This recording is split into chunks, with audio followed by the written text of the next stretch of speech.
आचार्य देव अपने घर के सामने पीपल के वृक्ष के नीचे विराजमान हैं। उनके चारों ओर युवा शिष्यों की टोली बैठी है। शांतिपूर्ण वातावरण में केवल पक्षियों की आवाज और शिष्यों की जिज्ञासु फुसफुसाहट सुनाई देती है। बेटा, ज्ञान की असली परीक्षा तब है जब वह समाज के किसी काम आ सके। वे मुस्कुराकर कहते हैं। एक उत्साही शिष्य आगे बढ़कर विनम्रता से पूछता है, गुरुजी, हमें इतना ज्ञान मिला, पर हम इसका सही उपयोग कैसे करें?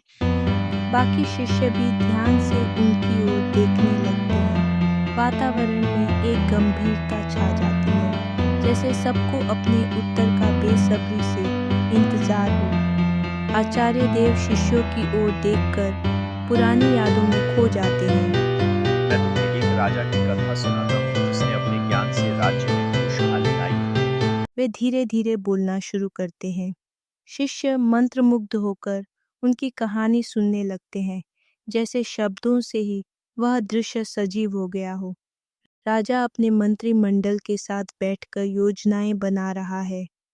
मुझे अपने राज्य के लोगों के लिए नई योजनाएं बनानी हैं ताकि सबको बराबर का लाभ मिल सके।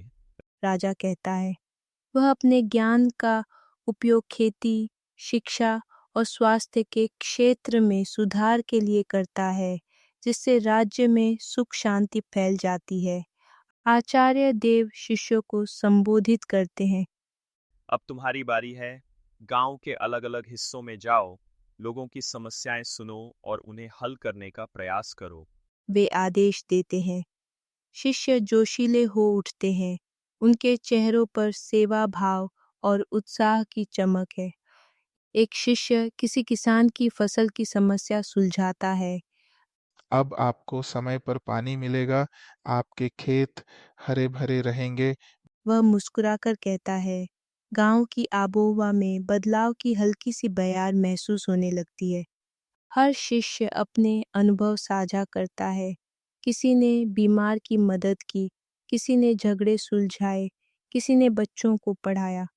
आचार्य देव सबकी बातें ध्यान से सुनते हैं और अंत में कहते हैं, तुम सबने सिद्ध कर दिया कि ज्ञान का सही उपयोग वही है जो दूसरों के जीवन में सकारात्मक बदलाव लाए। गांव के लोग आचार्य देव की शिक्षा को अपनाने लगे हैं।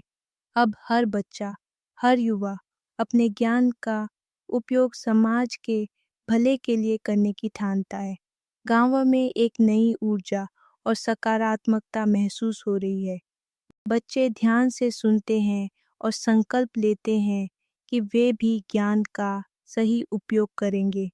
यह कहानी गांव में ही नहीं, आसपास के इलाकों में भी फैल जाती है और सबके लिए प्रेरणा बन जाती है।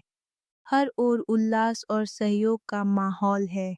आचार्य देव संतोष से मुस्कुराते हैं। उन्हें विश्वास है कि समाज में सच्चा बदलाव आ गया है। कहानी का संदेश गूंजता है। ज्ञान का सही उपयोग समाज की भलाई में है और यही सच्ची सफलता है।